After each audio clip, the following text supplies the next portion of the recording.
After Kevin was born, Nathan quit his job right away. Nathan, who called himself a travel writer, barely worked and lived off my earnings, driving around the country at his leisure.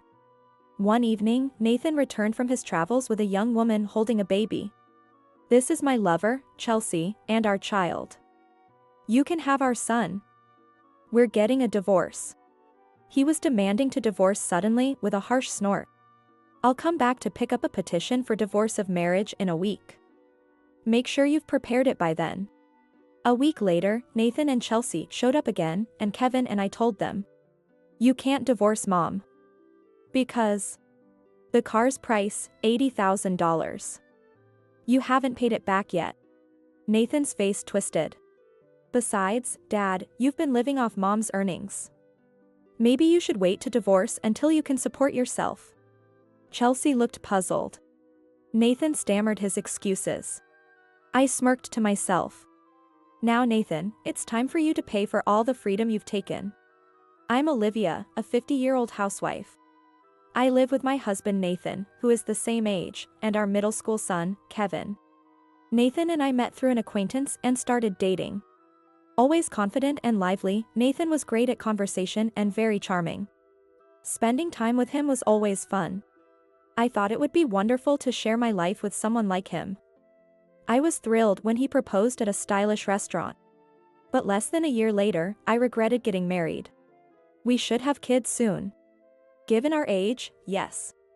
We were blessed with a honeymoon baby, and I was over the moon. Looking back, that might have been the happiest time. Suffering from severe morning sickness, I couldn't clean or prepare meals, but Nathan never complained and took care of me. "Olivia, can you eat chicken soup? How about white fish? Fruits are good for you too." Nathan, who wasn't good at cooking, bought ready-made soup, meals, and fruit from the local supermarket and brought them to my bed. He would eat his meals in the dining room to keep me from feeling sick and would come to collect the dishes and wash them. On weekends, he also did the laundry and cleaning for me. "Nathan, sorry for the trouble. Thanks for everything." When I thanked him, Nathan smiled and gently patted my head. It's only natural for spouses to support each other. Remember, you're not alone. He was thoughtful, kind, and a full-time employee at a major company. I truly felt fortunate to be married to him. However, the end of our happiness came suddenly. Early one morning, I went into labor, and Nathan took a day off to take me to the hospital, waiting outside the delivery room for our baby's birth. Eventually, the baby was born safely. The midwife approached Nathan with the baby wrapped in a swaddle and said with a smile, "Congratulations. It's a healthy boy." At that moment, Nathan's complexion changed. "Wait, it's not a girl? It's a boy." Nathan's expression, which had been full of anticipation, turned into one of deep disappointment. Once we were in the hospital room, Nathan sighed deeply and muttered with a frustrated tone, "Ah, a boy." At the time, I didn't realize the seriousness of the situation. I comforted Nathan with a wry smile. "Nathan, you were hoping for a girl, weren't you? I think the doctor even told you it might be a boy. It's unfortunate, isn't it? I hear there are still families who wish for a male heir from their in-laws. However, neither my mother-in-law nor Nathan seemed particularly eager for a boy. Although Nathan wanted to know the baby's gender, I honestly didn't mind either way. I've always dreamed of being the father of a daughter." Nathan was visibly upset. "Boys are smelly, dirty, and not cute at all. Why didn't you have a girl?" His harsh words made my blood boil. How could I choose that?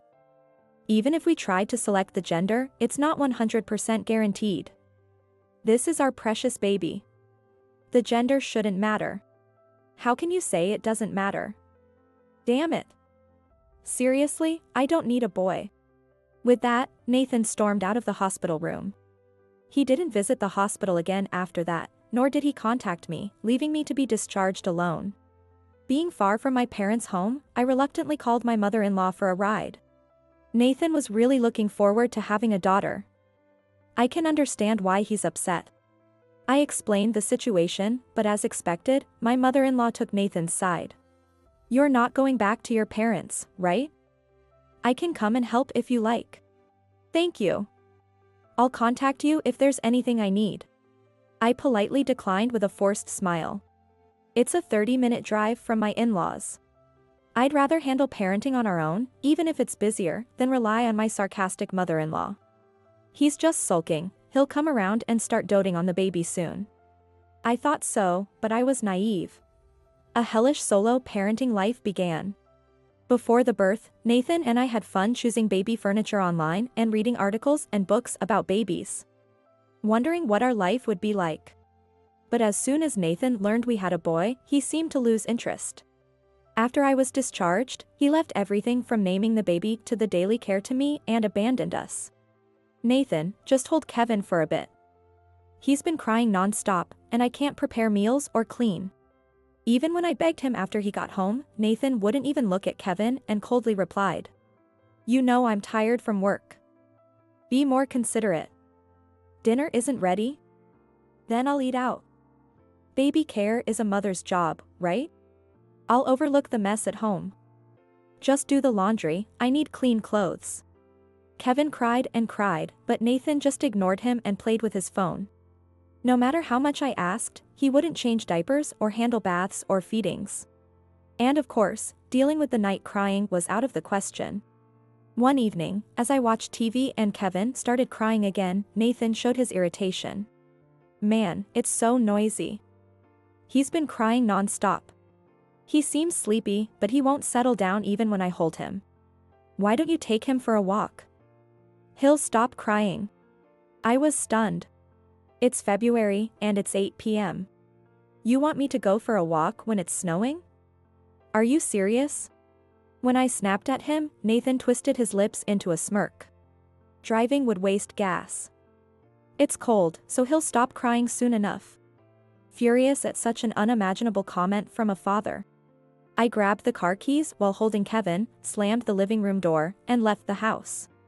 After driving around the neighborhood for a while with Kevin in the child's seat, I finally heard him breathing evenly from the back seat, which calmed me down.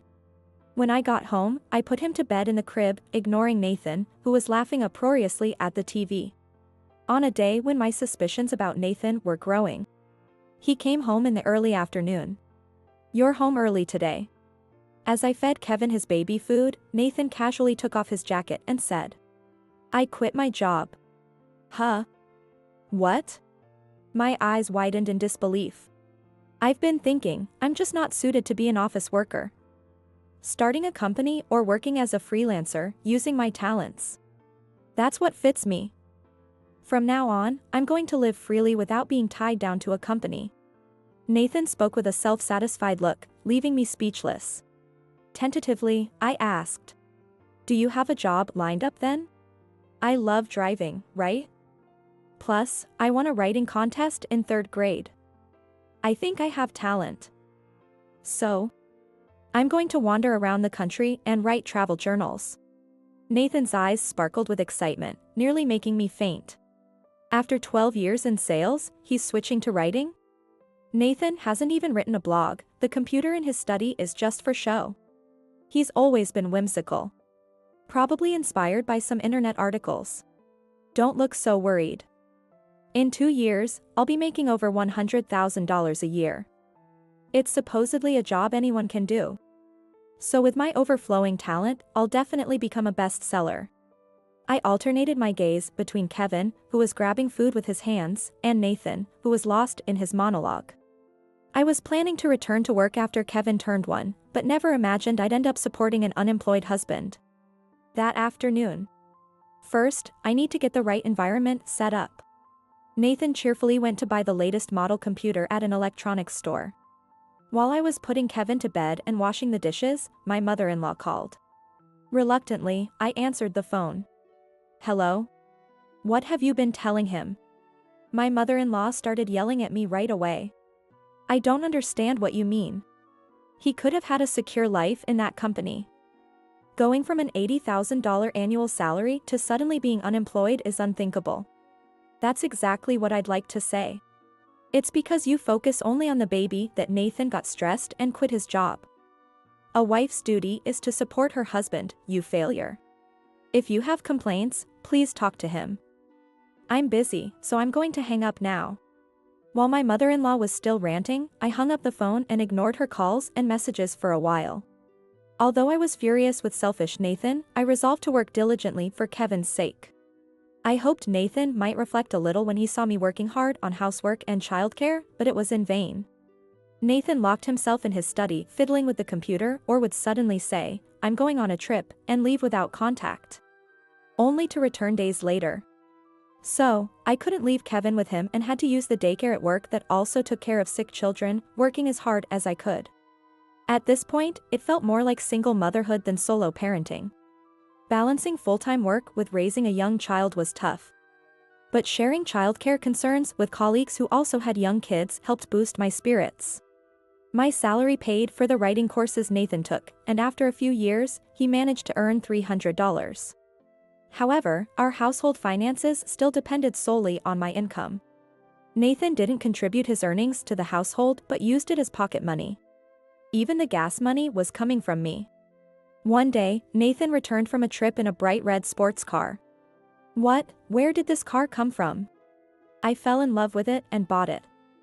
Only $50,000 for this beauty, it's a steal. I was nearly floored. $50,000. Yeah, I got bored with the other car after 2 years. This one's my new buddy. A writer has to have a cool car, right? I held my temples while forcing a smile and asked. Wait a minute. How did you pay for this? You have no savings, right? Don't worry, it's an 84-month loan. You can afford $600 a month, right? I'll be a bestseller soon, so just pay it for me until then. I was stunned at first, but slowly anger started to boil inside me. How can I afford $600 a month? We're already barely making ends meet. Whose fault do you think it is that we're struggling financially? Then, Nathan twisted his face and retorted. Money, money, money. You're so shallow. When did you become like this? Support your husband's dreams more. You're too pragmatic, it's boring. With that, Nathan hurled his anger at me and retreated to his room. Is Daddy back? Kevin, who had just woken up from his nap, stretched and asked me. Yes, he seems busy with work and went straight to his room. Say welcome back when he comes down, okay? Okay. Hey, Mommy. How long is Daddy going to be at home? Well, I'll ask him later. Kevin's sad smile tugged at my heart. Even after Kevin started going to daycare, Nathan wouldn't interact with him and continued his cold demeanor. Nathan would respond if Kevin spoke to him but never initiated conversation or made eye contact. I wondered if it might be better to divorce if this continued. On the other hand, I worried about how Kevin would feel if he knew he was the reason for our divorce. It was hard to make that decision. It had been 15 years since Nathan suddenly quit his job. His monthly income was still just a few $100s. The reason for his stagnant salary was clear. Nathan had mastered the computer and discovered the joy of online gaming. Work was secondary to his gaming habits. On the rare occasions he did make a significant amount of money, he quickly spent it on game credits. And the rest disappeared on clothes and nights out at nightclubs. If he ever brought home a gift, he would brag about it for a while. Those cookies I bought the other day were delicious, right? It's because I'm doing this job that we can enjoy such tasty stuff. You should be more grateful. After finally paying off the sports car loan, I was relieved for a moment, but Nathan quickly sold it and switched to another new car. Of course, I protested initially. Please put some money towards living expenses. Since he's a father, maybe spend more time at home. Cut back on spending so much on hobbies, and so on. Then Nathan would become furious, his forehead vein bulging. You're mocking me for my low salary. You think you're better than me. No.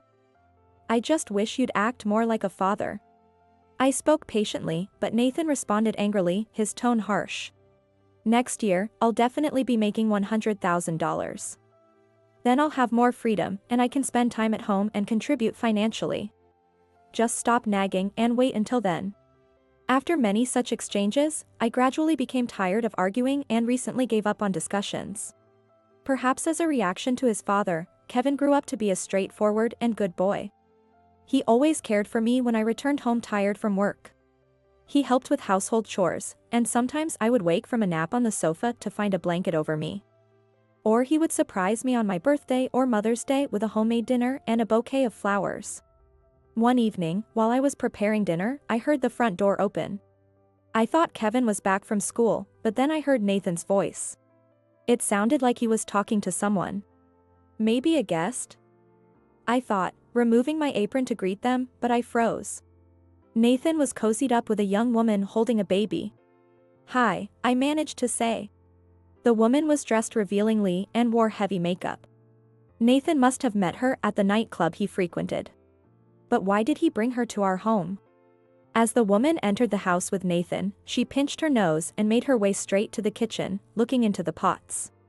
With a pitiful smile and a nasal voice, she complained. "Ugh, it smells like garlic. Nathan, it's going to get into my clothes." "Sorry, Chelsea." "Hey, Olivia. Do something about it." "It's okay, I'll endure it." "Is dinner this soup? What a pathetic meal." "Hey, Nathan. Remember that delicious full-course dinner at the fancy restaurant?" The woman bragged smugly, and Nathan's eyes crinkled with pride. "Yeah, that place is great. My wife here only makes these cheap meals. It suits her, right?" "Oh, Nathan, really?" I contained my rising irritation as the two of them laughed raucously. Thanks to his meager salary, I haven't been able to enjoy a fancy restaurant dinner in 15 years. I swallowed the words I almost spat out and asked Nathan. And who might this be?" The woman, with a challenging look, replied cheerily. "Nice to meet you, I'm Chelsea. I'm Nathan's wife." "Hey, you're getting ahead of yourself," Nathan said, looking at Chelsea and the baby with a silly grin. "This is my lover, Chelsea, and our child. She gave birth to a girl for me. Isn't she cute? She even has Nathan's nose." The baby, dressed in pink, was cradled in Chelsea's arms and stared at me with round eyes. "Oh, is that so? And what can I do for you?" I asked coolly, to which Nathan smirked. "I'm giving you the son. We're getting a divorce." He declared it loudly. "I'll come back to pick up a petition for divorce of marriage in a week. Make sure you've prepared it by then. Nathan got tired of you. I'm taking your place," Chelsea arrogantly claimed, despite being the mistress. "Nathan, where are you going? This is your home, isn't it? I don't want to live with you anymore. I'll come back after you and Kevin have left." His reasoning was outrageously self-serving. They left, laughing loudly. And the loud exhaust of the modified sports car faded into the distance. Stunned, I finally came to my senses. A fierce anger bubbled up within me. He abandoned his role as a father just because his child was born a boy.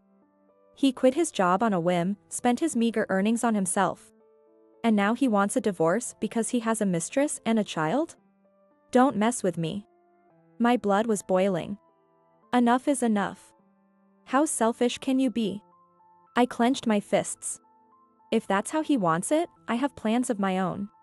You've had your way until now, but you're going to pay for everything. A week later, Nathan returned with Chelsea. But this time, the baby wasn't with them.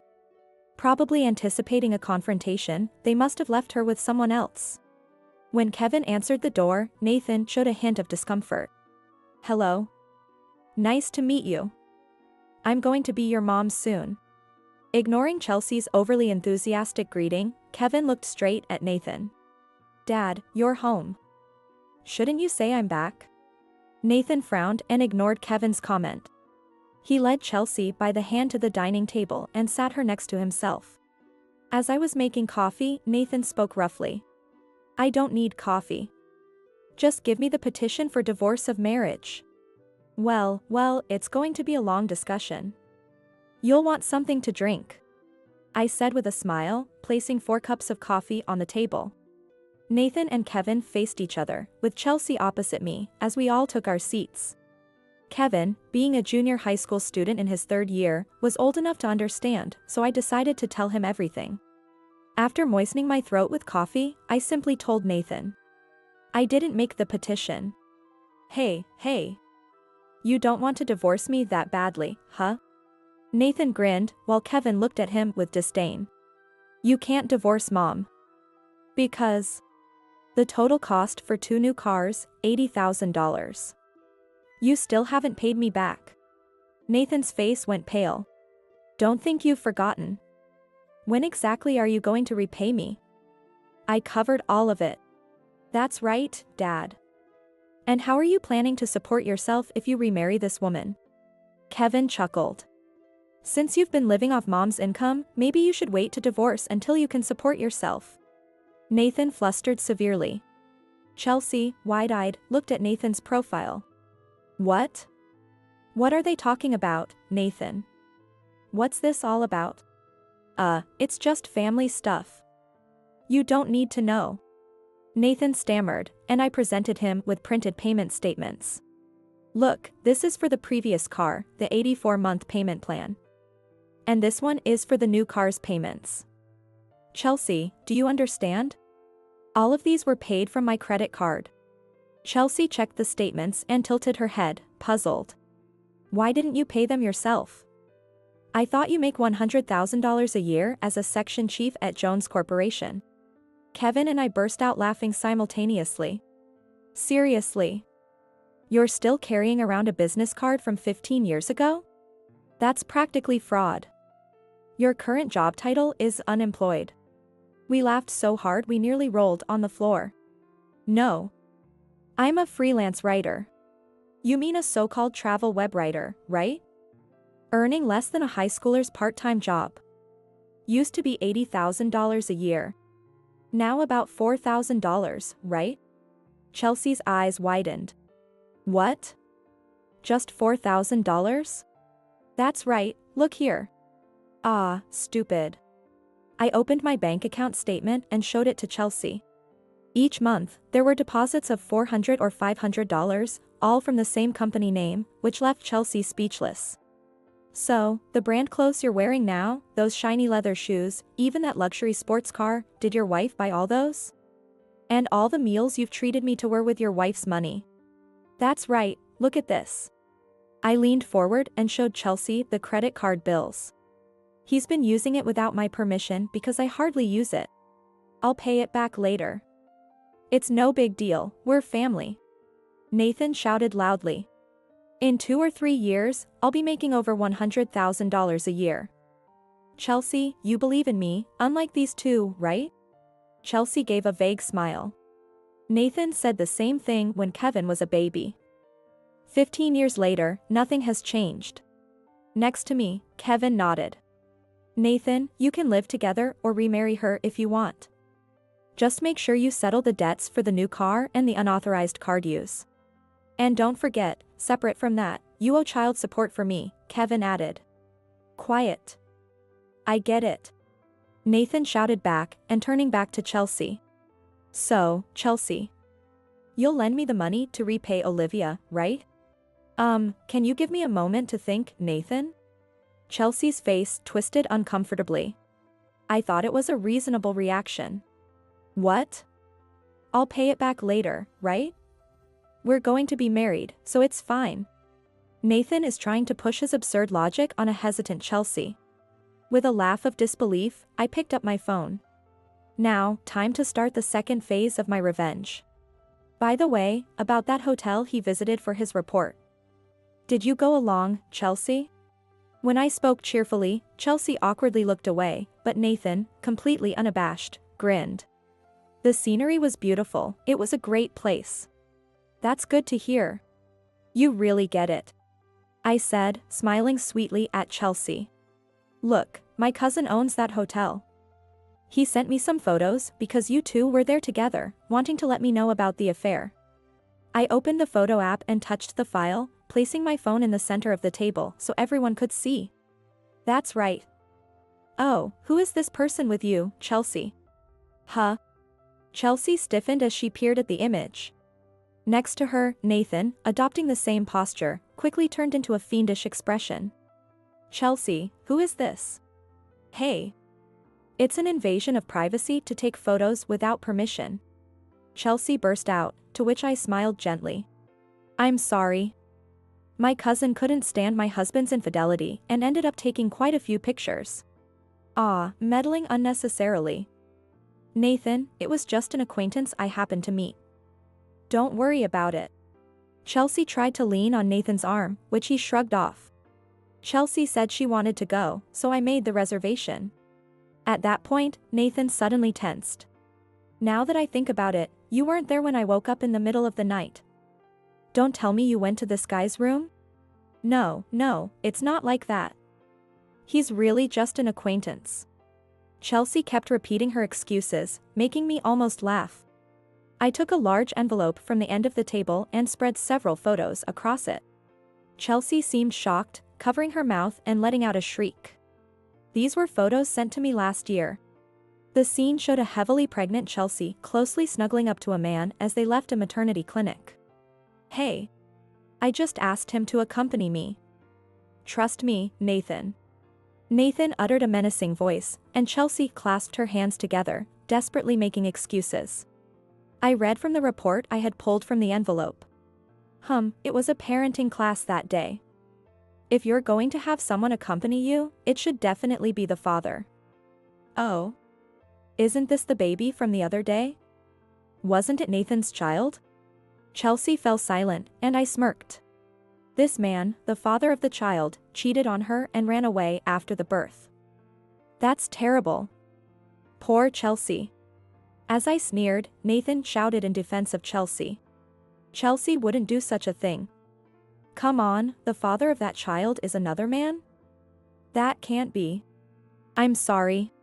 Chelsea apologized in a weak voice. Nathan froze for a moment, his face reddening with anger and shame. So, you lied about it being my child to force me into marriage? Don't mess with me. Nathan yelled at her, and Chelsea shouted back just as fiercely. What? You yourself were drowning in debt and being supported by your wife while lying to me. I have no reason to listen to your complaints. Then Chelsea turned her anger towards me. You're awful too. You knew he was cheating and you let him do it? That's right. I've been watching my husband do as he pleases for 15 years. I plan to hit him with undeniable proof. I said with a sardonic smile. My phone kept getting love messages meant for someone else. He suddenly started dressing up, and he came home reeking of women's perfume. It was all too obvious. Kevin crossed his arms and nodded. When you're at home, you're in such a good mood. I mean, how can you cheat when mom has done so much for you? What kind of nerve do you have? Kevin's face showed deep disdain. I wanted to check out the background of your lover, so I hired a detective agency. They ended up giving me a bunch of extra photos. So I thought I'd share them with you. I told Chelsea and Nathan, loaded with sarcasm. That's right, you always say you're not the type to be bossed around by superiors. Funny you should say that. Considering you were fired for misconduct. Nathan's eyes widened. How did you know that? I heard it from the acquaintance who introduced you to us. I said with a sneer. You invited new employees out for drinks, and on the way home in the taxi, you touched them. They complained to their supervisor, and you got fired. It was only right. Nathan trembled violently. They're exaggerating. It was just a touch over their clothes, and I was drunk. It's not a big deal, nothing was lost. That's despicable, Dad. Kevin said coldly. When I heard that, I felt unbearable. I thought, what a shameful person. It was maybe even more shocking than not being cared for. Really, what do you think of women? Nathan, so you were that kind of person. Gross. Chelsea said, looking at him as if he were something filthy. Hey. I don't want to hear that from someone who tried to pin another man's child on me. Nathan glared sharply at Chelsea. I'm better than what you're doing. Both are the same. The new employees you harassed are planning to sue you, so be prepared, I added. Nathan looked shocked. Huh? Over that? They're not satisfied with just firing you. They've suffered emotional distress and want compensation, I explained. Nathan's eyes widened in disbelief. There's no way I have that kind of money. He yelled, his face turning bright red, which caused Kevin to look disheartened. Dad, you need to take responsibility for what you've done, Kevin said. Poor Nathan, no amount of money seems enough for you. I said with pity, then turned my gaze to Chelsea. Well, Chelsea, if you still want him, he's all yours. I don't want him. What an old man. Chelsea stood up forcefully. I thought he was a division manager at a major corporation with a salary of $100,000 a year, and that's why I wanted him to be the father. She glared at Nathan and rattled on rapidly. But in reality, he's just a liar with a high pride who's been supported by his wife. He's got a bad track record with women and is covered in debt. What a waste of my time. Give me back my time. That's my line. Nathan stood up and shouted back. I don't need a woman who cheats with other men. Don't ever show your face to me again. Then let's break up. Goodbye. Chelsea stormed out of the house, her shoulders tense with anger. As Nathan watched her leave from the doorway and then collapsed to his knees. He sobbed and muttered resentments. It's terrible, Chelsea. You said you loved me, and then you were with another younger man. No man would want another man's child. I scolded Nathan as he hung his head in sorrow. You're facing this because you abandoned your role as Kevin's father but wanted a child with your mistress. Children aren't accessories, you know? Think about Kevin's feelings for once. It's okay, Mom. I don't consider him my father anymore. Kevin said with a sad smile. Also, I've regarded him merely as a roommate for a long time now. Glancing sideways at my pitiful husband slumped on the floor and sniffling, I sighed deeply. I've really had enough, Nathan. From now on, let's communicate through a lawyer. I told him sternly. I've covered the cost of 2 cars and the unauthorized use of my card. Once everything is deposited into my account, I will file the petition for divorce of marriage. There's no way I can pay all at once. Since you haven't prepared the petition yet, we could just not get divorced. Nathan, as if struck by a brilliant idea, lit up his tear-stained face. That way, I can save on child support. Come on, Olivia, I was wrong. Let's start over. I reflexively shoved away the hand he extended towards me. Don't joke with me. After Nathan persistently trying to reason with me, I, along with Kevin, eventually kicked him out of the house. After the divorce, Nathan, having been thrown out of the house, went crying to his mother, who, caring deeply about public image, was furious about her son's infidelity and disowned him. Nathan then moved into a cheap apartment and started working seriously for the first time in 15 years. At the age of 50, he found it hard to secure a permanent sales position, so he ended up in a physical labor job, daily scolded by younger supervisors. Later, after being sued by the new employees, Nathan settled the lawsuit by paying a settlement, which he funded by selling his luxury sports car. However, the funds raised were nowhere near enough to cover the unauthorized use of my card and the cost of the first car I had paid for, forcing him to accrue more debt to settle these. No matter how much he worked, chasing after repayments to me likely left him with little to no money for himself. Chelsea, who had gotten pregnant by a customer. She was fired for breaking the rules and moved back to her parents' house. However, after giving birth, she was disowned by her own parents too. Now, she leaves her baby at a daycare while working at a different nightclub on weekdays and part-timing at a restaurant on weekends, harsh days indeed. The child support for Kevin is deposited into my account every month. We have contracted through a lawyer that if there is any delay, we will immediately sue. Now in his first year of high school, Kevin is aiming to become a pharmacist and is diligently studying in a college prep class. When I graduate from university, I'll make sure you can relax, Mom. Just wait and see. He said with a smile, earning his own spending money through part-time jobs between his studies. Compared to the days I fretted over Nathan's debts, working to save for his college feels almost enjoyable. Moving forward, I look forward to spending fulfilling days with my kind and reliable son.